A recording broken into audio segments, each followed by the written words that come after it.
Like many pregnant women in Brazil diagnosed with Zika, Brenda Pereira didn't know that a simple rash and fever could change her life and her baby's life forever.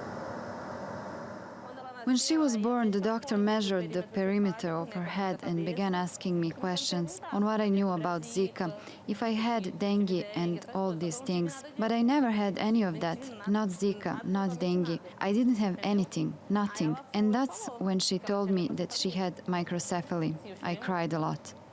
Maria Fernanda is one of almost 2,300 babies born with microcephaly in Brazil since the epidemic started in 2015. A further 3,144 cases are still being investigated. The Zika disease is caused by a virus spread by mosquito bites and causes babies to be born with abnormally small heads and brain damage.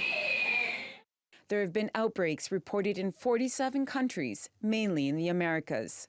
Brenda says she doesn't know if her daughter will ever walk or talk.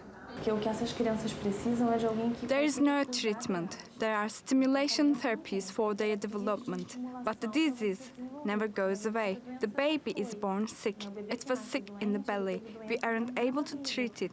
We really need the family. But for single mothers like Brenda, who is from Cocinha, Rio's biggest slum, looking after a child with microcephaly is hard. She's unemployed and receives no public welfare subsidies and struggles to pay for the physiotherapy her daughter needs.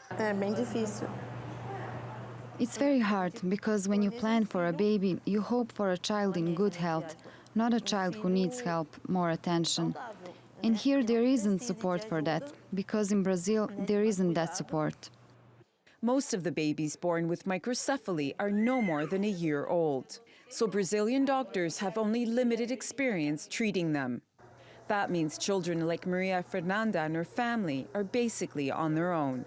Pirovolakis, TRT World.